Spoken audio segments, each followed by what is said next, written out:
நண்பர்களே, நீங்கள் பார்த்து கொண்டு இருப்பது உங்கள் கௌசிகா ரிவ்யூஸ். சரி, வாங்க வீடியோக்குள்ள போய் என்ன நடக்க போகுது அப்படின்னு சொல்லிட்டு பார்த்தீங்கன்னா, நம்ம ரேணுகா இருக்காங்களா, அவங்க இருந்து எப்படியாவது ஒரு வழியாக அந்த கதிரேசன் இருக்கார்ல, அவரோட சொத்தை எல்லாத்தையும் ஒரு பக்கம் ஆட்டையாக போடணும், ஆட்டையை போட்டு அதில் கோட்டையை கட்டணும் அப்படின்னு சொல்லிட்டு ஆசைப்பட்டு இருக்காங்க. ஆசைப்பட்டா போதுமா, அதுக்கான முயற்சியில் ஈடுபடணும். அதுக்கான முயற்சியில் ஈடுபடுறாங்களா அப்படின்னு சொல்லிட்டு பார்த்தா கண்டிப்பாக முயற்சி பண்ணிட்டு தாங்க இருக்காங்க. எப்படியான ஒரு வேலை சொத்து ஆட்டையை போட்டணும்னு சொல்லிட்டு அந்த சொத்து ப்ராப்பர்ட்டி எல்லா டாக்குமெண்ட்டும் யார்கிட்ட இருக்குன்னு சொல்லிட்டு உங்களுக்கு தெரியும். அந்த வீட்டோட ரொம்ப நெருங்கிய நண்பர், அந்த நண்பர்கிட்ட தான் இருக்குது. அந்த நண்பரை வந்து இவர் காண்டாக்ட் பண்ணுறாங்க. காண்டாக்ட் பண்ணுறதோட மட்டும் இதை பாருங்கள் சார், நீங்கள் எந்த அளவுக்கு எனக்கு எஃபெக்ட் போட்டு என் பேரில் மாற்ற பார்க்கலாம், அந்த அளவுக்கு உங்களுக்கு நான் எஃபெக்ட் போட்டு உங்களுக்கு எவ்வளோ வரணுமோ வந்து ஷேரிங்க நான் கொடுத்துட்றேன். எங்கள் அப்பா எப்படி இருந்தாலும் உங்களுக்கு ஏதோ நீங்கள் வரும்போது ஒரு சம்பளத்தை கொடுத்துட்ருவார், 50,000 60,000. நான் ரொக்க பணமாக 10 லட்சம் கொடுத்துட்றேன் அப்படின்னு சொல்லிட்டு சொல்கிறாங்க.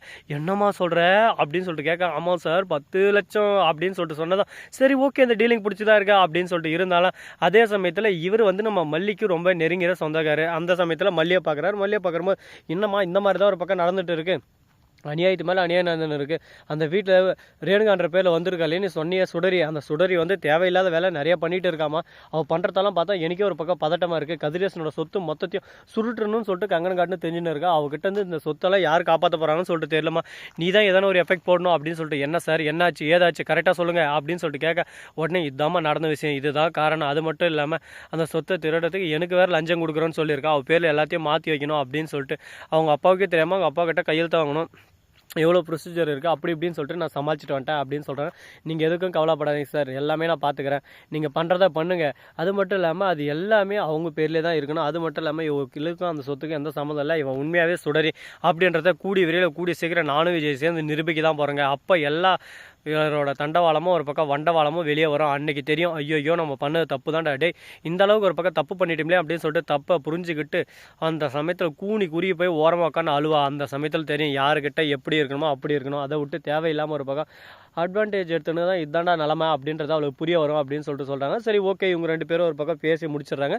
இதுக்கப்புறம் என்ன நடக்குது அப்படின்னு சொல்லிட்டு பார்த்தீங்கன்னா, கரெக்டாக நம்ம விஜய் இருக்கார்ல, அவர் வந்து வீட்டுக்கு வராரு. விஜய் கிட்ட எல்லாத்தையும் எடுத்து சொல்கிறாங்க மல்லி, இப்போவே இதை கதிரேசங்கிட்ட சொல்லி எல்லாத்தையும் நிறுத்தலாம், ஆனால் அதை நம்ம இப்போ பண்ணக்கூடாது. இப்போ எந்த விஷயம் நம்ம பண்ணாலும் அது நமக்கே ஒரு பக்கம் தவறாக வந்து முடியும். அதனால் இப்போதைக்கு அந்த விஷயத்தில் நம்ம இன்வால்வ் ஆக வேணாம் அப்படின்னு சொல்லிட்டு யோசிக்கிறாங்க. இப்போ என்ன தாண்டா பண்ணுறது, இதுக்கு ஒரு முடிவே இல்லையா, அதுக்கு ஒரு முற்றுப்புள்ளியே இல்லையா, எல்லாமே நமக்கு தலைவலியாக இருக்கேடா அப்படின்னு சொல்லிட்டு தான் யோசனை இருக்காங்க. சரி இருக்கட்டும், பரவாயில்ல பார்த்துக்கலாம். எந்த அளவுக்கு ஒரு பக்கம் பிரச்சனை வருதோ அந்த அளவுக்கு ஒரு பக்கம் நம்ம சமாளிக்கவும் கற்றுணுங்க, அந்த பக்குவத்தை வளர்த்துக்கணும். அதை விட்டு ஐயோ இப்படி நடந்துருமா, ஐயோ அப்படி நடந்துருமா அப்படின்னு சொல்லிட்டு நம்ம யோசனை இருந்தால் வாழ்க்கை பூரா நம்ம யோசனை தான் இருக்கணும். அதனால் யோசிக்கிறத விட்டு அடுத்து என்ன பண்ணணும் ஏது பண்ணணும் சொல்லிட்டு சிந்திச்சு செயல்பட்டால் நம்ம ஆளுக்கு ஒரு பக்கம் பிரைட்டாகவும் க்யூட்டாகவும் இருக்கும். சரி முடிஞ்சிருச்சு, இதுக்கப்புறம் என்ன பண்ண போகிறோம் ஏது பண்ண போகிறோம் அப்படின்னு சொல்லிட்டு பார்த்தீங்கன்னா, கரெக்டாக நம்ம கதிரேசன் இருக்கார்ல, அவர் வந்து வீட்டுக்கு வராரு. வந்து அவர் நம்ம ரேணுகா இருக்கார்ல, அவர் பேசுறதுக்கு முன்னாடியே அவரே பேசுகிறாரு. இதை பாருமா ரேணுகா, இந்த சொத்தை எல்லாமே ஒரு பக்கம் பிரித்து கொடுத்துடணும். ஏன்னா இன்னும் நான் எவ்வளோ நாள் இருப்பேன்னு தெரியாது. இன்றைக்கி நல்லா இருக்கிறவன் நாளைக்கு இருக்க போகிறதில்ல. அதனால் உனக்கு சேர வேண்டியதும் மறுபக்கம் நிஷாவுக்கு சேர வேண்டியதும் சரி பாதியாக நான் பிரித்து தந்துடுறேன் அப்படின்னு சொல்லிட்டு சொல்கிறாங்க. என்னடா இது, ஒருவேளை அவன் எதனா போட்டு தந்துட்டு இருப்பானோ, கதிரேசனே வந்து எல்லாமே வாண்டடாக கேட்குறான் அப்படின்னு சொல்லிட்டு ஒரு பக்கம் யோசிக்க தோணும். என்னங்க பண்ணுறது, இவங்க பண்ண தில்லாலங்கடி வேலை முள்ள மாதிரி தானோ முடிச்சு வைக்கத்தானோ அதுக்கேற்ற மாதிரி தானே இருக்குது. அதனால் யோசிச்சு தான் ஆகணும், யோசிச்சு சிந்திச்சு செயல்பட்டு தான் ஆகணும், வேறு ஒன்றும் பண்ண முடியாதுல்ல அப்படின்னு சொல்லிட்டு யோசிக்க ஆரம்பிக்கிறாங்க. சரி யோசிச்சுனே இருங்க, நான் போய் என் வேலையை முடிச்சிடறேன் அப்படின்ற மாதிரி நிஷா வரா. நிஷா வந்து எங்கள் அக்காவுக்கு வேறு சொத்து போதே, அந்த சொத்தில் எல்லாமே எனக்கே இருக்குன்னு பார்த்தா எங்கள் அக்காவுக்கு இப்போ வந்துட்டு எனக்கு ஒன்றுமே இருக்காது, இப்போ என்ன பண்ணுறது ஒன்றும் புரியலையே, அந்த மொத்த சொத்து நமக்கு வரப்போகுது அப்படின்னு சொல்லிட்டு சந்தோஷத்தில் இருந்தால் இவ திடீர்னு வந்து குட்டையை குழப்பின்னு இருக்கா. இவளுக்கு ஒரு பாயாசம் போடுற வேண்டியதான் அப்படின்னு சொல்கிற மாதிரி யோசிச்சுன்னு இருக்காங்க. அதே சமயத்தில் நம்ம ராஜேஸ்வரி ஒரு பக்கம் எப்படியாவது நம்ம விஜயோட சொத்தை மொத்தம் சுருட்டணும், விஜய் கிட்ட இனிமேல் சொத்து போகக்கூடாது, அவன் அப்படியே சும்மா ஒவ்வொரு டைமில் பிரச்சனையிலேயே மாட்டு முழிக்கணும் அப்படின்னு சொல்லிட்டு யோசிச்சுன்னு இருக்காங்க. என்ன பண்ணலாம் ஏது பண்ணலாம்னு சொல்லிட்டு அப்படியே அதிகமாக திங்க் பண்ணி போயினே இருக்காங்க. அவன் திங்கிங் எல்லாம் பார்த்தா ஒரு பக்கம் நமக்கே பயமாக இருக்கும். ஐயோ இந்த மாதிரியெல்லாம் பண்ணலாமாடா அப்படின்னு சொல்லிட்டு யோசிக்க முடியாத அளவுக்கு யோசிச்சு பண்ண இருக்காங்க. அவங்க சிந்தனையெல்லாம் யாருக்குமே வராதுங்க. அந்த அளவுக்கு ஒரு பக்கம் கேவலமான எண்ணத்தோடு தான் சுற்றின்னு இருக்காங்க. அவங்கக்கிட்ட நம்ம கொஞ்சம் தள்ளியே தான் இருக்கணும். இல்லை நம்ம வாழ்க்கை ஒரு பக்கம் டெரரில் வந்து மாட்டிக்கினாரு ஒருத்தர், அவரை காப்பாற்றணும் கருத்தரேன் அப்படின்ற மாதிரி தான் ஒரு பக்கம் போயின்னு இருக்கும். அதனால் கொஞ்சம் தெளிவாயினும். நம்ம ராஜேஸ்வரின்னு ஒரு பக்கம் நம்ம ரேணுகாவுக்கு ஃபோன் பண்ணி என்னம்மா ரேணுகா ஏதோ தான் நடந்துன்னு இருக்குது, ஏதோ சொல்கிற போல் அப்படி இப்படின்னு சொல்லிட்டு ரேணுகா பார்த்து கேட்க, ரேணுகா வந்து திருன்னு திருவிழால் காண போன மாதிரி முழிக்கிறாங்க.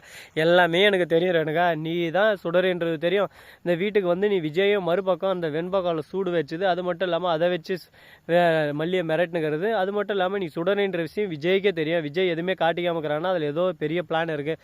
அதுக்குள்ளே அந்த சொத்தெல்லாம் நீ எந்த அளவுக்கு சுருட்ட முடியுமோ ஒப்பம் சொத்தை நீ சுருட்டுரு. எந்த அளவுக்கு சுருட்ட முடியுமோ எங்கள் அப்பா சொத்தை நான் சொல்லிட்டேன், அதுக்கு என்னென்ன பண்ணோம், டீசென்ட் அக்ரிமெண்ட் போட்டுக்கலாம் 2 பேரும் அப்படின்னு சொல்லிட்டு பேசினிருக்காங்க. இதை கேட்டாலும் இந்த ஐடியா ஒரு நல்லா தான் இருக்குது, ஆனால் இது ஒர்க் அவுட் ஆகுமா அப்படின்னு சொல்லிட்டு யோசிக்கிறாங்க நம்ம ரேணுகா. என்ன ரேணுகா, இதுக்கு மேலே நீ யோசிச்சு ஒரு பிரோஜனம் இல்லை. ஏன்னா விஜய்க்கு உண்மை தெரிஞ்சதுனால விஜய் எந்த நேரத்துலையும் உன்னை அடித்து துரத்துறதுக்கு வாய்ப்பு இருக்குது.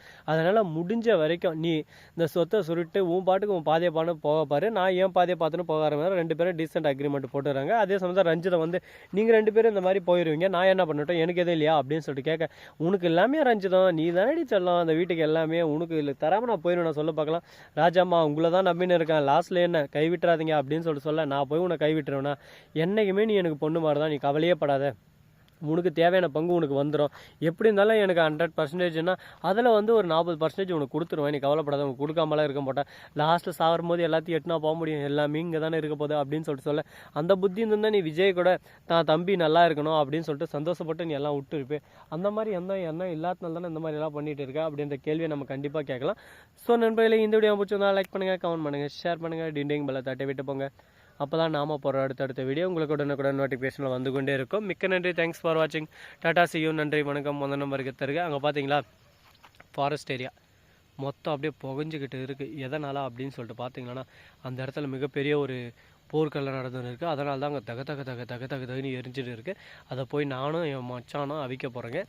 Tata bye bye.